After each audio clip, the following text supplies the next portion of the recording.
I got great news for you as one of ours gets a seat at the big table. Santa rally this year. Well, we're going to talk crypto price along with XRP price. Stablecoins hot, the Fed peeing. Due to the graphic nature of this program, listener discretion is advised. Whoa. Let's not talk about R. Kellying the Cheerios. And before we get into crypto hot news, yes, one of ours has got a seat at the table. Your comments come first, hot, spicy, naughty, relevant. Maybe I'll share it beginning the next video. Bradley P. Gamer says, if they aren't doing their new jobs up to the expectation new SEC, then Ken Atkins fire them? Yeah, of course. Gonna talk about that because that is something super popular. Ronnie Gibson says Musk and Ramaswamy said they can't just fire people, but they can move their jobs to other less than desirable places to force people to quit their jobs.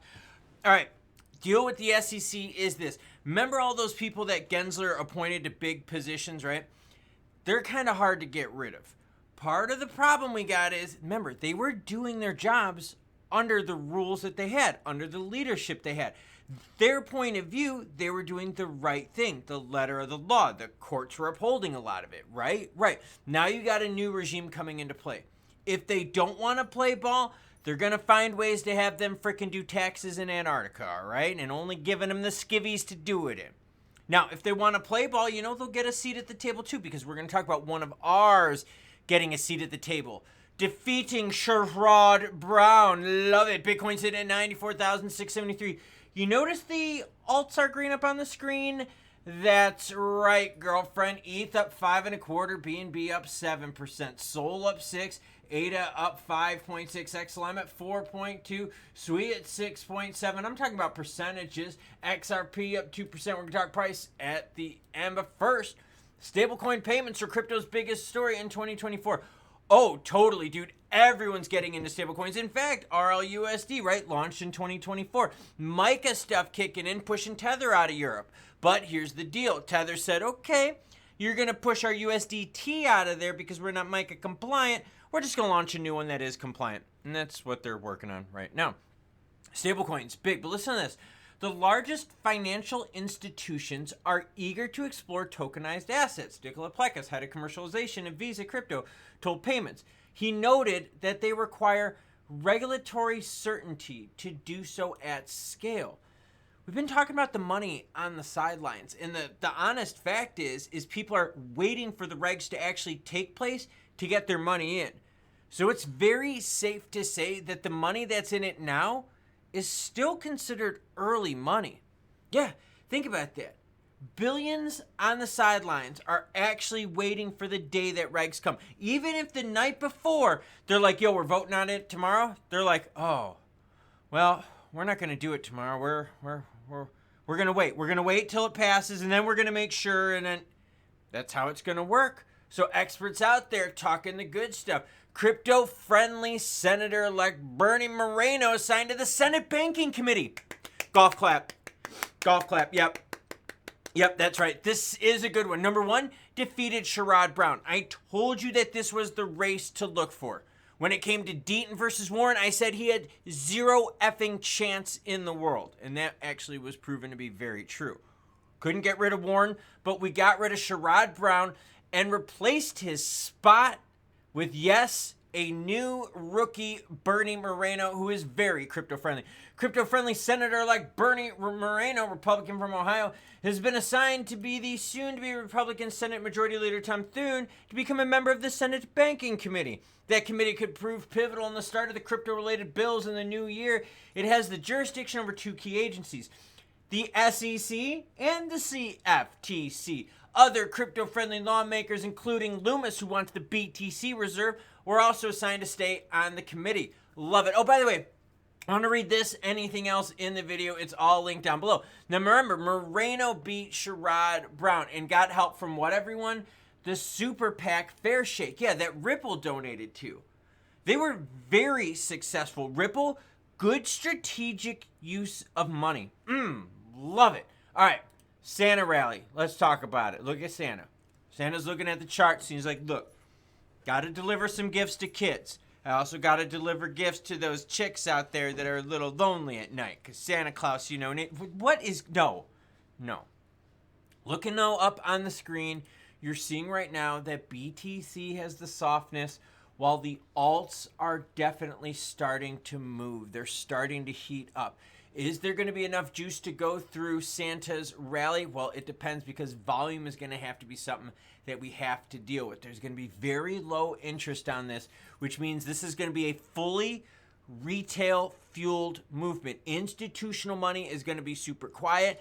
No, like, not saying no, because there are some weirdos out there that want to play during Christmas, but this is going to be a retail fuel swing as institutions are on holiday. Lower interest rates tend to be favorable for Bitcoin and other risk assets. So when the Fed lowered its benchmark rate by a quarter to, guess what, 4.25 to 450 last week, they said there'd also be fewer cuts. Ooh, Fed unlikely to cut. We can get around that with good CPI data. We can get around that with getting our prices through Christmas, through January 20th, above 220 for XRP. Now, volume is really interesting here. We're getting a late day uptick. This is awesome. This kind of seems like you're getting a little bit of retail fuel into the fire. And hey, I've got no problems with that at all. Overall, you're starting to see the swing. Remember earlier in the day, we reported Bitcoin season. We were in the 40s. Now we're at 51. Little teeny bit of altcoin season. Just the tip of altcoin season. Fear and greed were neutral at 54. We got room to grow. Now, let's talk XRP price specifically. All right, making a move here, right? 213 action up to 224. I like it. Now, let's take a look at trading pairs, because I want to see if this, and this is exactly what I was wondering. What was the XRP to Korean won pairing pricing at? And right now at an 8-cent premium on that. So there's definitely some movement there. Now, here's the cool thing. Look at the volume, okay? These are volume of pairs. Look at the Binance pair right here. 845 million. You know what's right up there with it? The 816 million from Upbit in the Korean won pairing. Dude, this is the Korean pumps at it again. Starting to fuel the market. Look at the volume. Now compare that to USDT over here on OKX, 129. Bybit, 281. Binance's other pair with FDUSD, 113. Not seeing anything like that anywhere else. Do you see even Coinbase's 359? Ooh, I like that as well. Right at 225 price action though.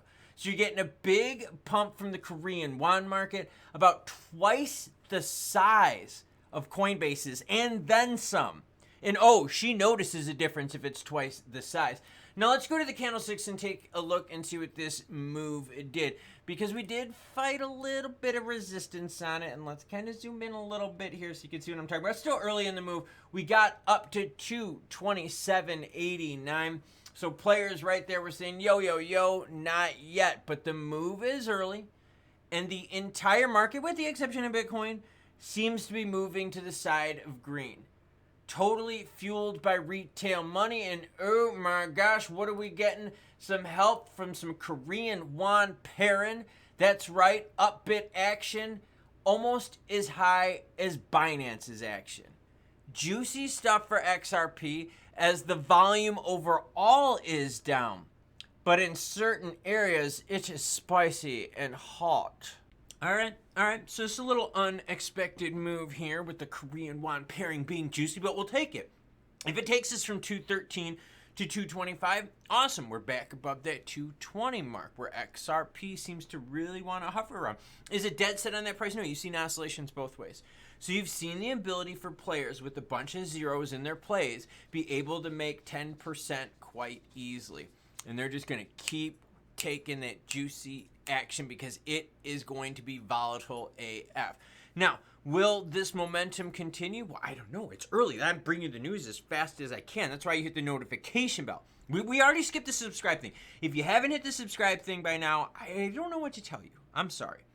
But notification bell so you don't miss out, because this news is hot, spicy, and it's like happening right now. So how do we end videos? New viewers, just this is how it works, okay? At the end, I sit here, I say whatever I'm going to say, blah, blah, blah, crypto is really cool, and then I say a catchphrase, all right? So we're going to do the catchphrase, new viewers. You just mimic it, like when you're at a concert and you don't know the words, and you're like, you know what I'm talking about. All right, everyone, let's see if this move can hold, and as always, choo-choo, bitches.